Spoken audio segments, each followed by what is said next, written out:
When I was 18, my older brother and some of his friends spent a week in the woods. We got a cabin off Airbnb that was in a pretty remote spot. It was summer. We were all off from school at the time. I had just finished high school, and I would be going to college in the fall. My brother and his friends were going into their last year of college. The cabin was a small one-story building, and there was a decent porch at the front. It had a couple of rocking chairs lined up next to the door. The place was quaint, and with those chairs, I could imagine an old couple sitting there. Other than that, it was surrounded by forest, and the nearest neighbor was far away. My brother's friend Cam was driving, so he picked everyone up, since we were all in the same city. He had a small SUV that we thought would be good for the rougher roads. As it turned out, the way there was pretty smooth, and we would have probably been fine with a normal car. It was about a 5-hour drive once we got out of the city, mostly on paved highways, but the last hour or so was on dirt roads. They were fairly well kept, and it was pretty easy. We arrived on a Tuesday afternoon, unpacked our stuff, and settled in quickly. There was a single bedroom, but there was also a pull-out couch. I brought my camping pad so I could sleep on the floor. The first day was mostly spent exploring the area, hiking along the trails, and talking to the guys. My brother and I walked down one of the trails for a good hour and a half, and we ended up really far away. We found a road that looked pretty old, but it did have some fresh tire tracks on it.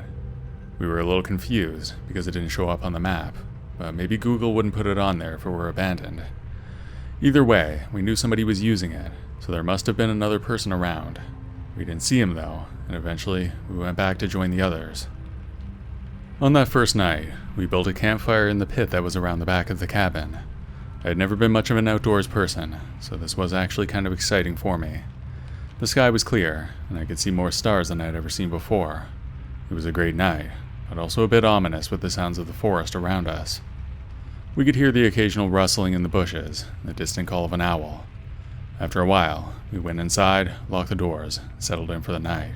It was past midnight by then. The next day was more of the same. Some of the guys wanted to check out the lake that was nearby, so we did that and then had another fire. That night after we went to bed, I heard strange noises outside. I was camped out on the floor next to the back window, and I could hear a faint rustling. It wasn't that obvious, but I knew the sound of the wind, and it wasn't that.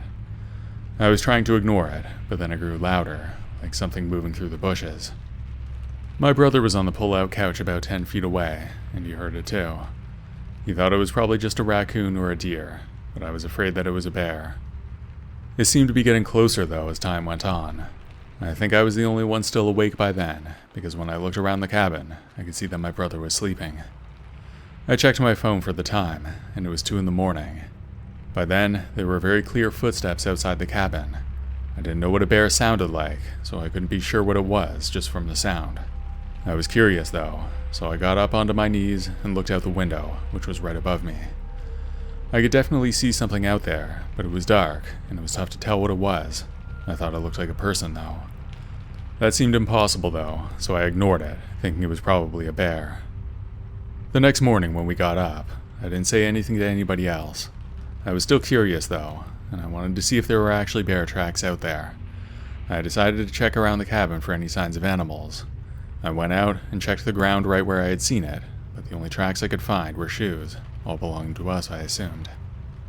That evening, we were having dinner inside.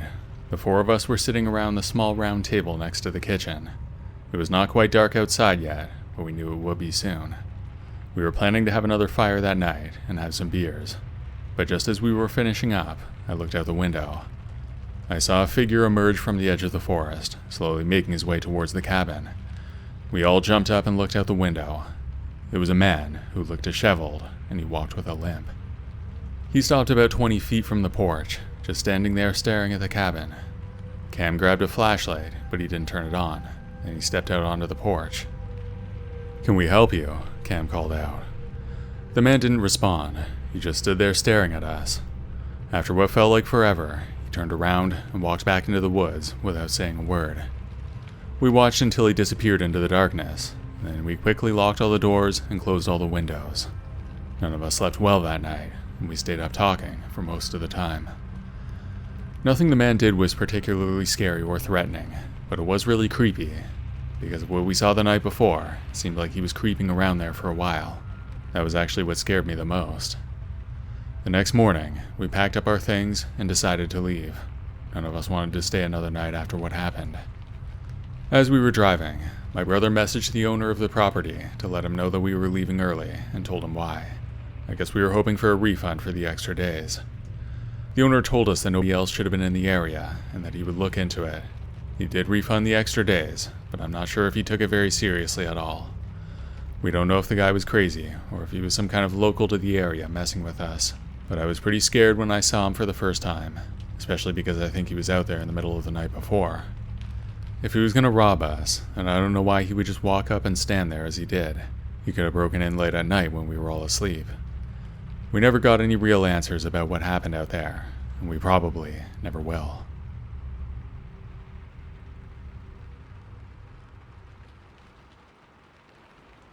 This happened a few summers ago when I was visiting my parents.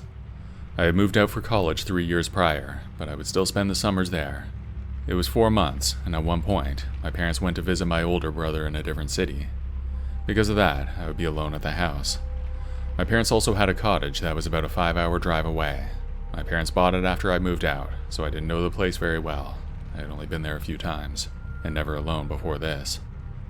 I asked my parents if I could go up there instead of staying at the house, because that would be too boring. They agreed, so that's what I did. My parents left on a Saturday morning, and I left for the cabin that afternoon. There was still some daylight when I arrived, so I had time to hang out before bed. It was a pretty remote cabin, and it was mostly off-grid. Potable water was limited, and we still used the original outhouse that was built in the 1920s.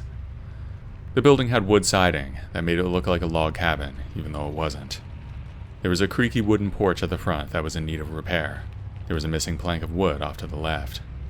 My dad was planning on doing some upgrades, including an upgrade to a septic system, but hadn't gotten around to it yet. It was accessible by car, and the last mile was just for our place, so there wouldn't have been any reason for anybody else to be there. That being said, the road was pretty good as long as it didn't rain. The next day in the afternoon, I was sitting in the living room, and I heard a knock at the door. It was an absolute shock, because I didn't think anybody else was in the area, and the only people who knew I was there were my parents. Standing outside was a guy I didn't recognize. He looked a bit scruffy, but not overly threatening. I opened the door just a crack and asked him what he wanted. I thought he might be a neighbor, and I didn't want to be rude.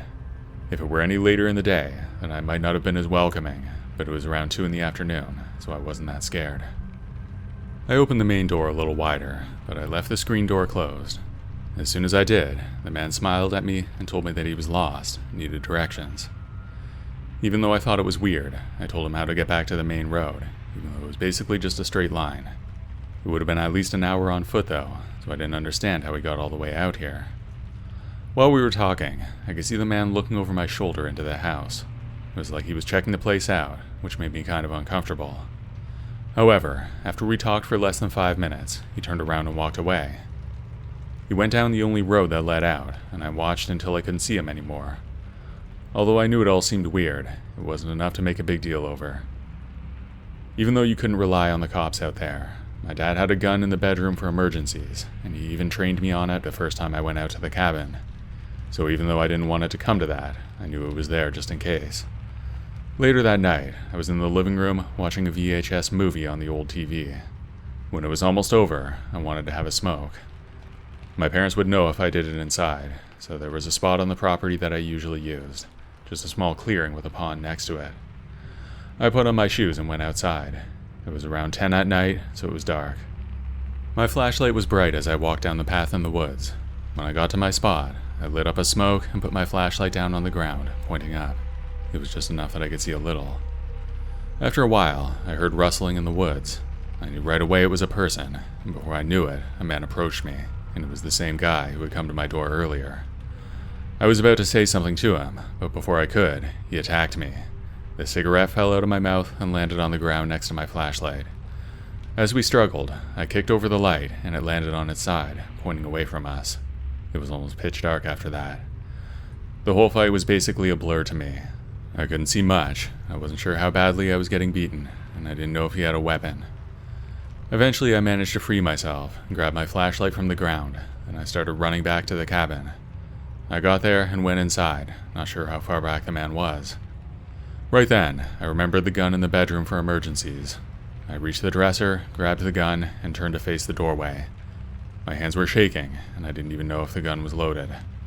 Once I stopped to listen, I could tell there was somebody in the house. I shouted out that I had a gun, but he didn't say anything. The footsteps were impossible to ignore, though, and they were getting closer. Then he appeared in the doorway. I was standing there shaking, with the gun pointed at him. The man froze when he saw me, and I shouted for him to leave. For a moment, it seemed like he might call my bluff. Then, the guy took a step towards me. I yelled louder, telling him I would shoot if he didn't leave. That seemed to work, and the guy backed off towards the door. He kept his eyes on me, and I kept the gun pointed at him.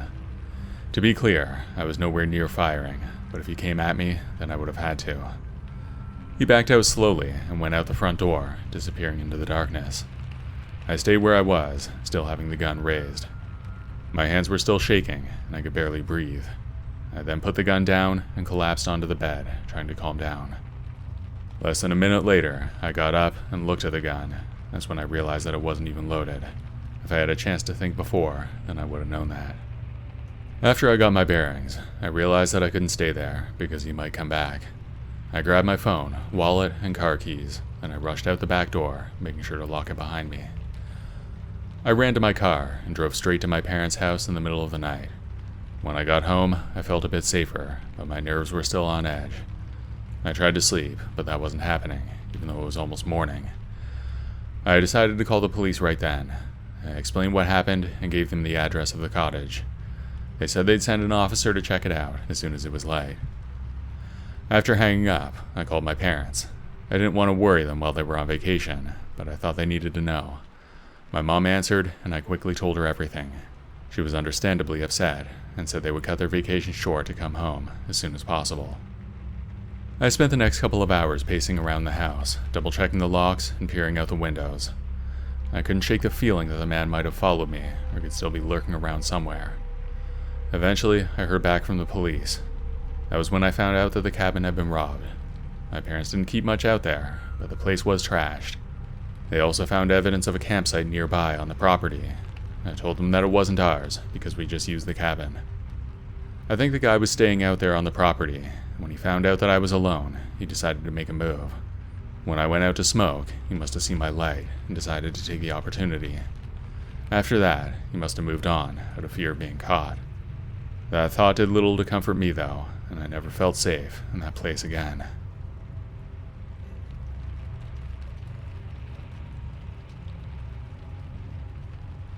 When I was 12 years old, my dad decided that we should go on a summer vacation together. I was still in elementary school, but it was August, so I was off at the time. My dad was usually busy with work, but he would take his vacation when I was off from school so we could spend time together. When I was younger, I would stay inside playing video games as much as I possibly could, so my dad wanted to do something that would get me outside. That's why he rented a cabin in a remote area, hoping that would be a good way to get me away from the TV. It was just the two of us, and the idea of spending time in the wilderness was exciting. I wasn't mad about it or anything, because I liked spending time with my dad. We drove out to the cabin in my dad's work truck. He was a foreman for a construction company, and they let him use his truck whenever he wanted. It was basically like his personal vehicle. The truck was kind of a mess when we got in. He was pretty disorganized with work stuff, so there were all kinds of papers scattered everywhere. It was a long drive, so it took the better part of a day before we got there. We turned onto a dirt driveway leading up to the cabin. It was about 2 or 3 miles long, and I think it was private property for the cabin. On the way, though, we passed another truck. My dad waved out of courtesy, but I didn't see who was inside. We got to the cabin soon after. It was all right, but it was very isolated and surrounded by thick forest. It was small, but more than enough for the two of us. One thing that I do remember is that there was a loft where I got to sleep. It was small and a little cramped, but I thought it was cool at the time. My dad took the bedroom, and I slept in the loft. Other than that, there wasn't anything special about the place. It had a small kitchen and a decent couch, with just one real bedroom. On the first day, we just walked around and explored mostly. I think my dad really wanted to teach me about the outdoors while we were out there. He had been an outdoor guide in the past, but I think his skills were kind of rusty. In the evening, we decided to have a fire, and he tried to use a firebow to start it, but gave up and used a lighter instead. My dad seemed happy to be there, and so was I, even though I did miss my games a bit.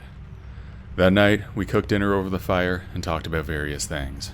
My dad told me stories about his own childhood, and I listened, feeling closer to him than I had in a long time. It was a good day, and it didn't seem long before it started to get late.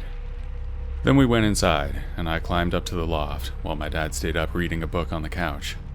The loft was open to the rest of the cabin, so I could see my dad from above. He had just a small light on for reading, so it wasn't that bright for me. I was laying in bed, struggling to fall asleep, when I heard a knock on the front door. It was a soft sound, but it was impossible to ignore. I knew it wasn't the wind or anything. I looked down to my dad, and I could tell that he heard it too. He looked up from his book, his face suddenly serious.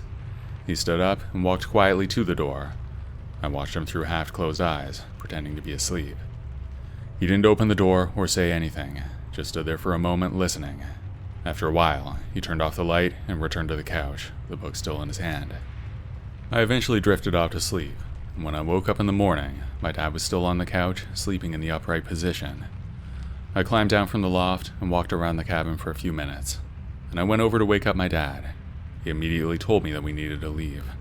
His face was tense, and I could tell that something was wrong. I asked him what was going on, but he told me not to worry about it. I thought it had something to do with whatever happened the night before. If there was some weirdo hanging around there, then it would make sense why we would leave. He quickly packed our things, not bothering to have breakfast. As soon as we stepped outside, I saw that the truck was completely trashed. The tires were all slashed, and the windows were shattered. "What happened?" I asked, but my dad just shook his head. He didn't seem to have an answer. He just told me to wait where I was, then he went over to the truck. He came back with a handful of wrinkled papers. I assumed that was some kind of important stuff for work. I asked him if anything was missing, but he didn't answer. We had no choice but to walk back to the main road. The idea of walking all the way out in the woods made me nervous, but my dad was calm, which helped me to stay calm too. We began walking, sticking to the dirt driveway that led away from the cabin. It felt like a long walk, especially since I kept looking around, worried that whoever had destroyed the truck was still out there. My dad kept a fast pace, and I stayed close to him, even though I was getting tired. After almost an hour, we reached the main road. I was exhausted, and my feet were sore. The sight of the paved highway was a relief. We stood there for a while, hoping a car would pass by. Eventually, a pickup truck approached, and my dad waved it down. The driver, an older man, stopped and asked if we needed help. My dad briefly explained our situation, and the man offered us a ride to the nearest town. The driver chatted with my dad during the ride, and I listened quietly. My dad didn't go into details about the night before, and I could tell he didn't want to talk about it in front of me. When we reached the town, the driver dropped us off at a diner so we could call for help. We thanked him profusely, and he wished us well before driving away. My dad called the police first, and then arranged for a tow truck to get us home. While we sat in the diner waiting, I finally asked my dad what happened. He looked at me with a serious expression and said he didn't know. He explained that he didn't hear anything after the knock on the door, but he may have fallen asleep at some point. After this whole thing was over, my dad and I never spoke about it again. There was a while where I thought we were targeted for some reason, like it had something to do with my dad's work documents. As I got older, I realized that didn't make any sense. He was an important guy at his job, but he wasn't the president or anything. I'm sure the papers weren't of any real value to anybody else. That attacker was probably just some crazy person, or some drunk kids. We don't know for sure if it was the truck that we saw on the way in, but there weren't a lot of people around there, so that's what seems most likely to me.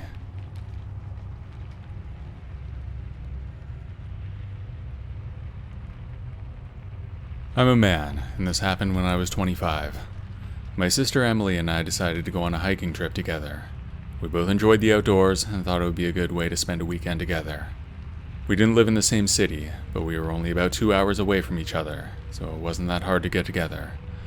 We chose a well-known trail in the national forest a few hours away from my home.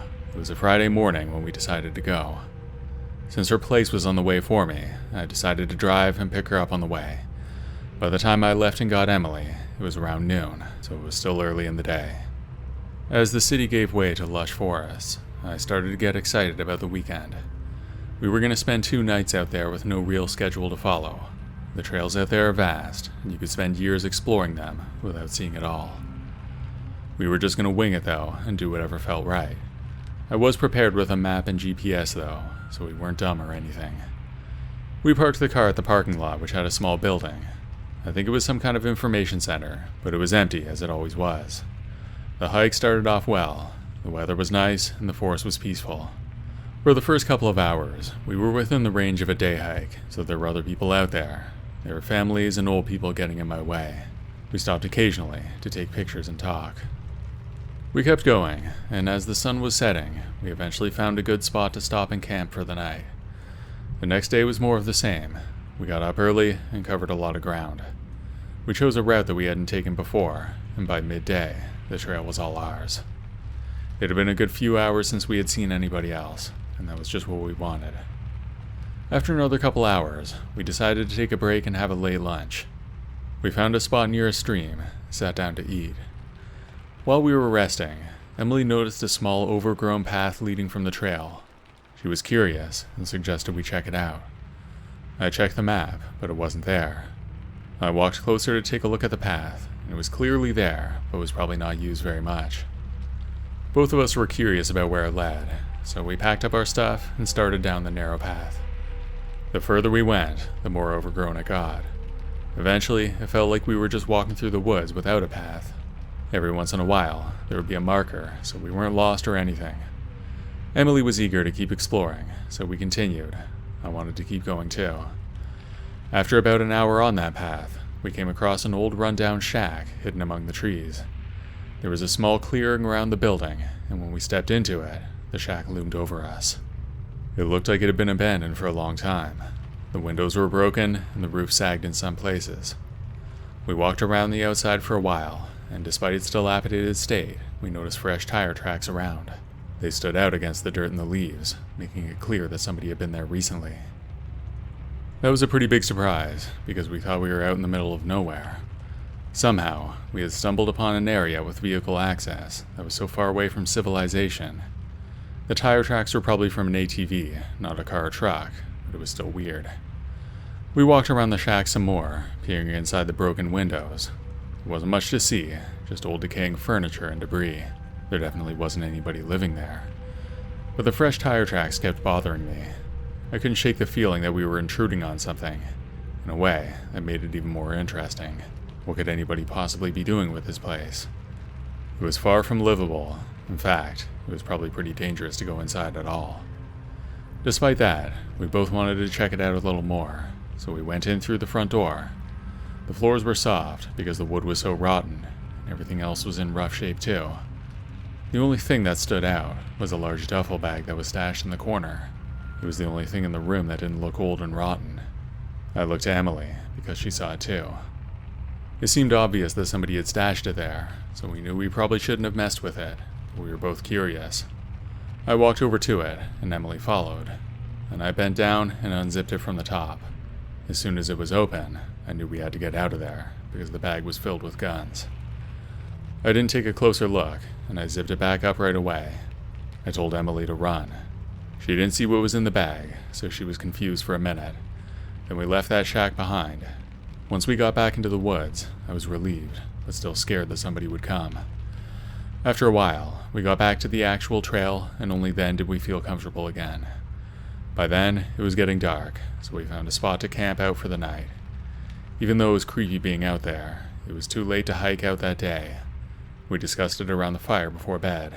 It seemed likely that the shack was being used by some criminals, and we were lucky that we didn't run into anyone. All night, I was scared that some criminal was going to come to us, because we weren't that far away from the cabin. In the morning, we hiked all the way out. It was our last day anyway.